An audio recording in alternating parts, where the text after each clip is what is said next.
A 19-year-old girl goes for a bike ride in New Mexico and never comes back. A year later, a Polaroid is found in Florida showing a girl who looks exactly like her, bound and gagged in the back of a van.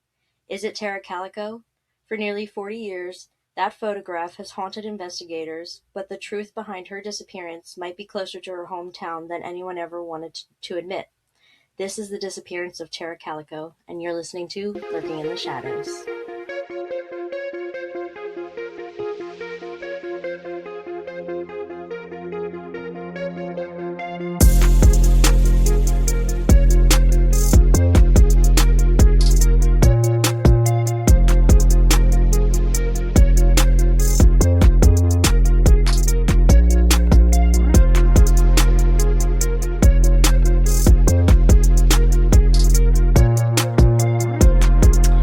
Hello, Shadows. Hi, welcome. Glad we could get you here. Yeah, it only took us a fucking hour. Yeah, literally, to try and get this to work. Mm-hmm. I don't, you guys don't even understand the struggle we go through to really, do one freaking episode. I gray. Every time we podcast, I gray. Like, literally, we plug all of our equipment in, her laptop dies. Yep. Dead. Completely dead. Not dead as in battery-wise. It just went black. Screen went black. Held the power button for 40 seconds. Did nothing. Yeah. So, we'll figure that out later. Then we went to my laptop, and then my laptop pretty much... It wouldn't work. It wouldn't work at all. No keys worked? Yeah, I couldn't type anything. Camera wouldn't come up? Yeah, I couldn't select the integrated camera or the USB camera. Nothing. Yeah. So, glad we could get you here. So just know, every episode you're listening to, we are hanging on by the tiniest sliver of a thread. Quite literally. And now, as you can probably see, the screen's glitching. I give up. Oh my god. Well, so if you're watching on YouTube, please bear with us. Yeah, as we're going to figure this out as time goes. But to stay on our schedule of you guys getting your lovely true crime every Thursday, we have to record. Yeah, so if you want an episode, you're going to have to deal with it. This one might be in the Hot Mess Express. How about this? Yeah, we might have to change our podcast name. Yeah, that one's probably... I'm sure that's taken. That's definitely taken. Yeah, just know that this one was the biggest struggle for a short case. Yeah, this isn't even a long episode. Not even a long episode. So, hopefully you can hang on through this whole thing. It's not a terrible case. No trigger warnings. So, other than maybe our rants and raves. Yeah. So, all right. Tara Calico was born February 29th, which I thought so unique to be born on the 29th, 1969 in New Mexico. And by the time she was 19 years old, still living at home, she was becoming a beautiful and active young woman. She was living with her mother and stepfather, Patty and John, on Brugg Street. Tara enjoyed a tight schedule. She had her daily routine and was someone who enjoyed that kind of like strict organization. She was a list girl. Okay. Yeah, that's me. I need a list or I will forget things. Yeah. Well, I'm also like a grocery list girl. Mm-hmm. Like if I have a day off, I'm like, what's my to-do list for the day? And I will write it down because it also gives me satisfaction to like take it off. I should become a grocery list person. I just wing it. No, I can't do that. And then I forget things. And then, you got a grocery list. I do. Yeah. I support that. She was enrolled in college, but was working at a local bank. This story starts on a nice fall morning in Belen, New Mexico on September 20th, 1988. It was going to be a typical planned-out Tuesday for Tara. Her schedule consisted of her morning bike ride, where she always took the same 36-mile route. Excuse me? You heard that? Every day. I would say it was probably consistent enough. Like, I can't say... 36 miles? 36 miles. Because she'd leave around 9:30 and she wanted to be home by 12. Dang. So that's 2.5 hours of biking. Mm-hmm. Yeah. Good for her. Yeah. She was also meeting her boyfriend at 12:30 to play tennis. I wouldn't want to be kicked by her. Right? She's got some strong-ass legs. Look, she's playing tennis. Yeah. Too. She's about to whoop your ass. Yeah. Yeah. Wow. She was tiny. But I bet she was probably built. Like, she probably had some really nice muscles. Yeah. She was meeting to play tennis at 12:30. And then she had class at 4 later that afternoon. By 9:30, Tara was ready to head out for her bike ride. Her bike had a flat tire, so she had to take her mother's bike, which was a neon pink Huffy mountain bike with yellow brake cables and sidewalls of the tires. So I can picture it in my head. Yeah, I remember Huffy. Yeah, I think that was my first bike. I rode Mongoose. Oh, okay. Yeah. No, I think we had Huffies. Okay. And mine was pink and purple and stuff. Mine was, I want to say blue and yellow. My sister's is something like that. Blue and gray or something like that. Yeah, had to get two different because you got a sister too, so they had to separate them. She told her mom she wanted to be home by 12 to stay on schedule, so if she wasn't home by then, to please come in looking for her. She headed out on New Mexico State Road 47 alone. Her mother would sometimes join, but this wasn't one of those days. Her mom encouraged Tara to carry mace on her, but she never carried any protection on her person.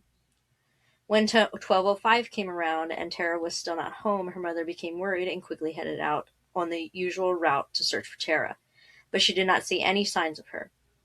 She, of course, contacted police, which they seemed to head out pretty quickly to look for her. Along her route, Tara's Sony Walkman and cassette were found along the road.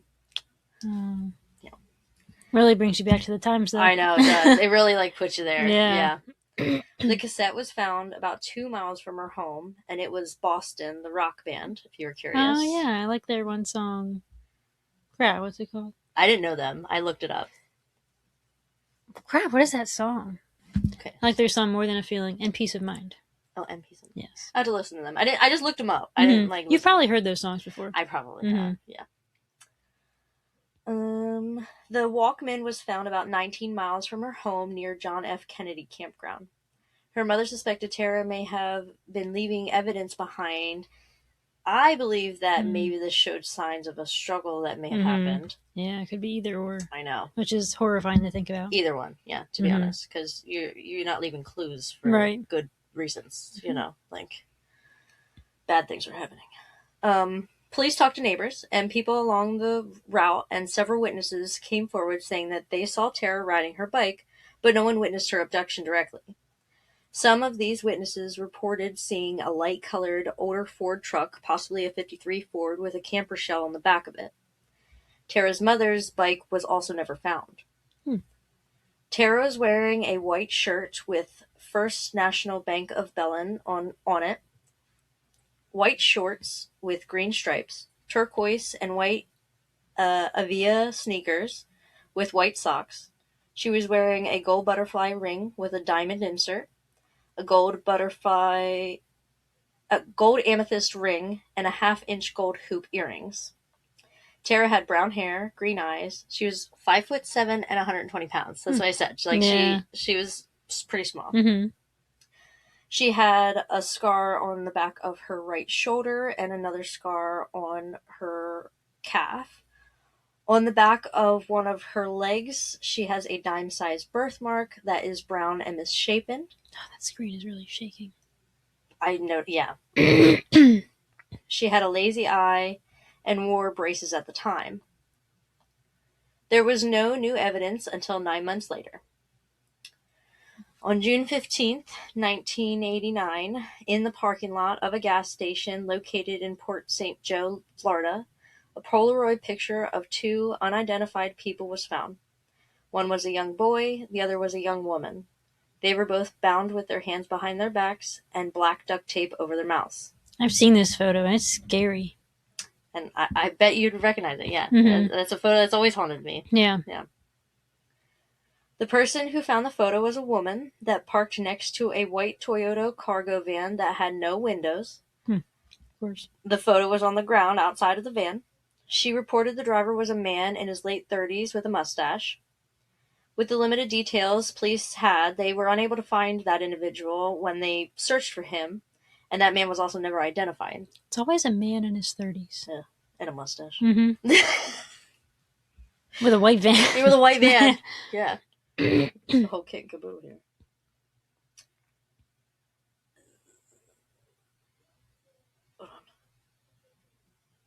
But the Polaroid was analyzed by experts in Polaroid photography, they were experts in that, and they said that this picture had to have been taken after May of 1989 because the film used wasn't available until then.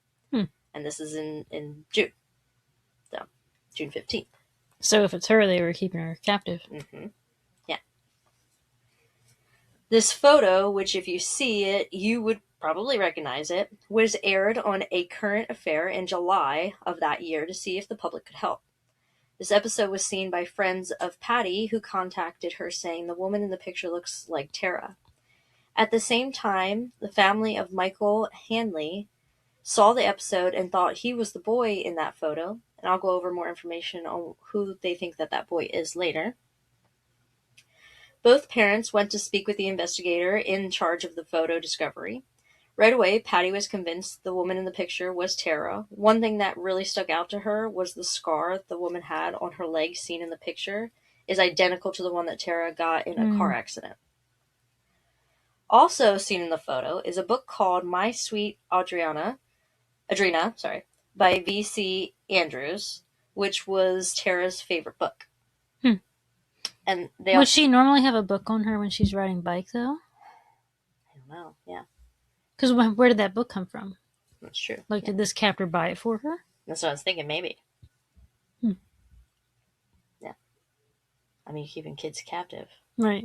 I mean, she's 19, but she's a kid. Yeah. Entertaining them, maybe she asked for a book. Maybe. Yeah. I don't like that. It's kind of icky. Mm-hmm. There was 3 different analyses done on this photo. Scotland Yard said they believe that the woman in the photo was Tara. Then LANL, which is Los Alamos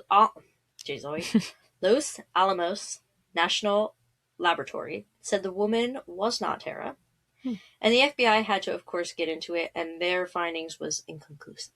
Yeah, I mean, there's no way to tell one way or another. Yeah, that's kind of like Amy Bradley. Yeah. Even though that photo looks just like her. That one's haunting. There's no way of actually knowing unless we find them. Because that's another detail that comes out in the Amy Bradley is that they said that your ears, what is it, ears and something don't change.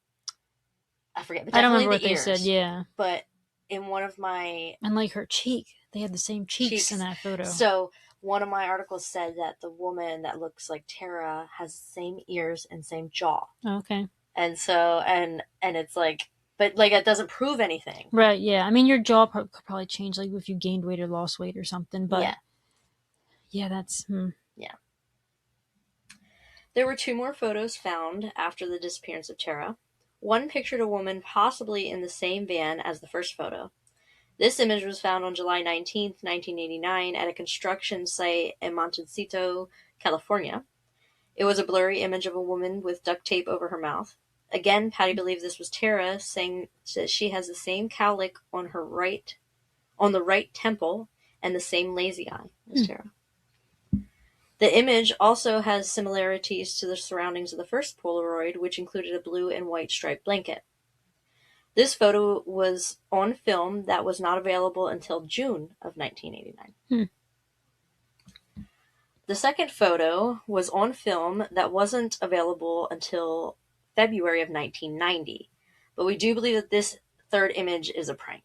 But it shows a woman on a train next to a man. She has gauze over her eyes and is loosely bound in gauze, and she also has big black framed eyeglasses on. Weird. But they think it's a prank for that one. Okay. This is all we have on Tara Calico. Police have questioned some boys suspected to be the ones following Tara on her bike, but no reports came from that. Police theorized she was kidnapped and disposed of close to the area that she went missing in. After 13 years living in the same home, Patty and John moved to Florida, where sadly Patty died in 2006. Oh. Her stepfather John is still alive, as well as the other siblings, and Tara's case remains open. I mean, even if, like, let's say that photo for the first photo that they found on the ground next to that van. Like, did that guy just, like, plant that there? Like, well, I wonder, what if he had, like, just somebody with him, got out of the van, and knocked the photo out? Mm-hmm. Also, it's really, why are you driving around with that photo? It's the 80s of it. Yeah. Like, you think you'd keep that photo at your house or something? Like, why are you driving around with it? My pap just whipped out. He took me the other week. He just whipped out a full photo album out of the middle console of his car, so I don't need to hear.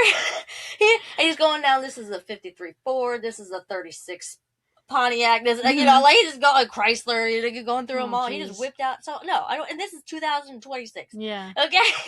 So maybe it was a little more likely back then. People carried photo albums in their vehicle.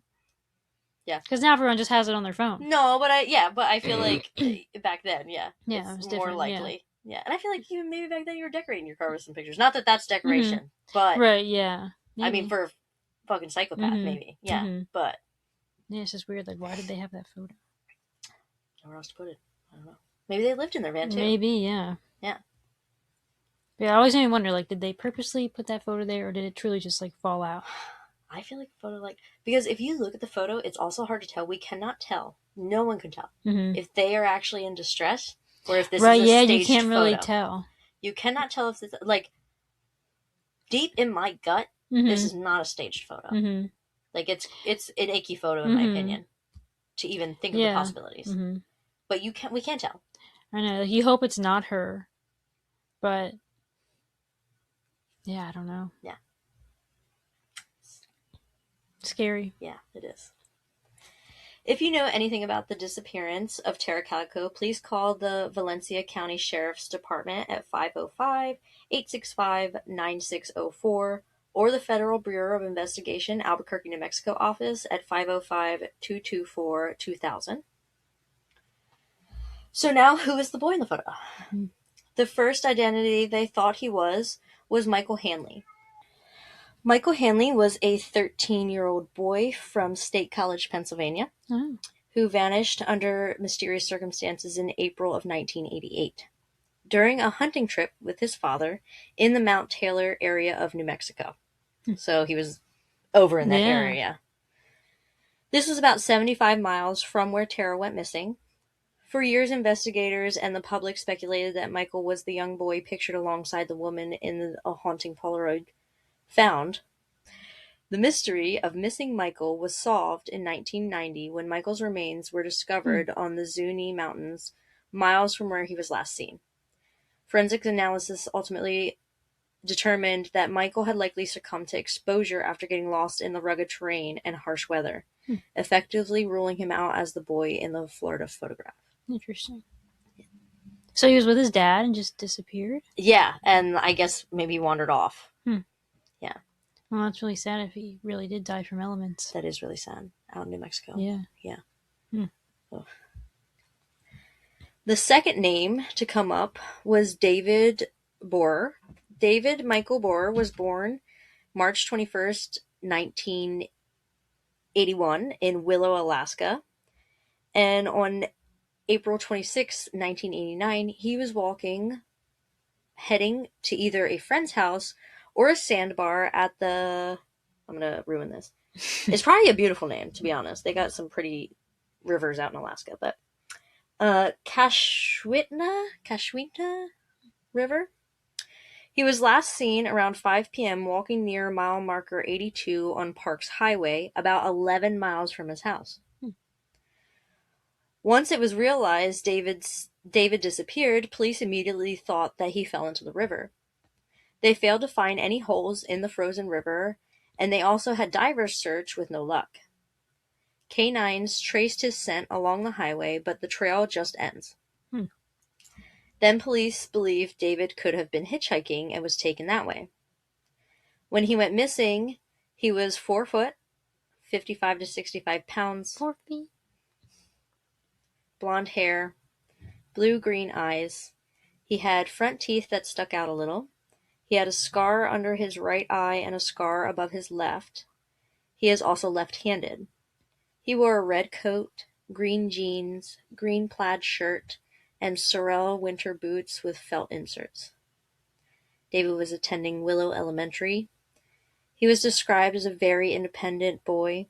He once hitchhiked 30 miles to Wasilla, Alaska. How old was he? 9. What the hell? What the hell? That's the Alaska and the 80s of it all, okay? What, there ain't nothing out hitchhike? there. Yeah. Yep. That's the times of that. I don't even think that's the times. That's just terrible parenting. I don't care what time period it was. That's terrible parenting. I know. A 9-year-old? 9-year-old. David lived with his mother and siblings. His parents were separated. A sad detail that I did find was his mother gave birth to a boy a little less than a year after David vanished. And this baby died 4 weeks later in an accident, and I read a report that it was a dog bite. Oh my God. Yeah. That's sad. Police are treating this unsolved case as an abduction. If you have any information about David's disappearance, please call Alaska State Troopers at 907-733-2256. Jeez. So back to that Polaroid picture. Mm-hmm. Both individuals have not been identified. Other than Patty believing that is Tara in the photo, we have no concrete evidence of the identity of either one, sadly, which to me makes this photo 10 times more haunting. Yeah, because we don't know. No. It could be her. It could not be. It could just be, I don't know, some weird photo people took and it didn't mean anything. I know. I really don't think like, it's that, that's but like disturbing. Yeah. Either way. Yeah. So. Yeah. But yeah, it does look like her. It does. It does. And especially with like the scar matching up. Mm-hmm. Her favorite book. Yeah. Being in there. And it's also hard because it's Patty that's sitting here saying like, that's my baby. Mm-hmm. And you know, mom should be able to recognize their baby. Right, yeah. But also, a desperate mom might see things that... Yeah, yeah. You know. Mm-hmm. So it's hard. It is, yeah. You know, like... But even if it is her in the photo, we still don't know where she is. Yep, we know nothing else. No That's idea. it. That ends at the photo. Yeah. Yeah, we got nothing. So it doesn't really matter if it's her or not in the photo. We still have nothing else. Yeah. And I think, like, and I even experienced this in my research, most people only recognize that photo because of her. But that little boy also has still never been identified. Right, and he is technically, like, if that is Tara, okay? That isn't she's technically 19 years old. That's a little boy. Yeah, he's much younger. Yeah. Like, so...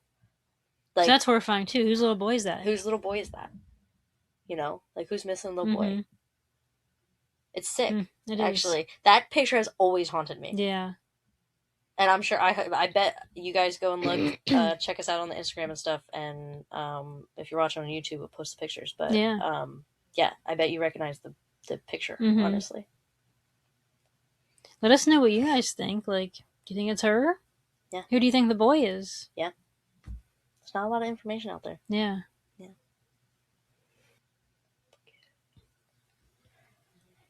Make like a shadow and follow us on Facebook, Instagram, and YouTube at Lurking in the Shadows Podcast. No more TikTok, but if you have any questions, concerns, or case suggestions, please shoot us a Gmail at Lurking in the Shadows Podcast at gmail.com, and keep lurking around for our next episode. Bye! You hit end right now before we end.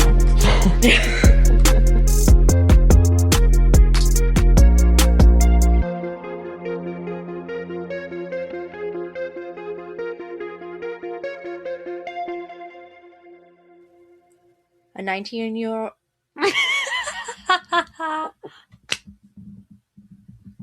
That's not funny.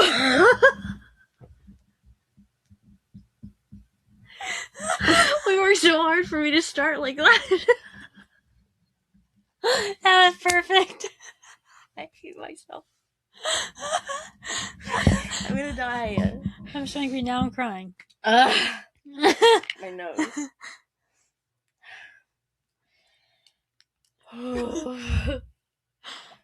What the fuck? Okay. You ready? Okay. A 19-year-old girl goes for a bike ride in New Mexico and never comes back. A year later, a Polaroid is found in Florida showing a girl who looks exactly like her, bound and gagged in the back of a van. Is it Tara Calico? For nearly 40 years, this photograph has haunted investigators. God damn, motherfucker! And the screen thing did that thing again. Did it? Mm-hmm. The glitchy thing? Mm-hmm. And we determined you can see that on your end when you're editing. Mm-hmm. Fuck. I think that's your USB for that one. Maybe, yeah, I have no idea.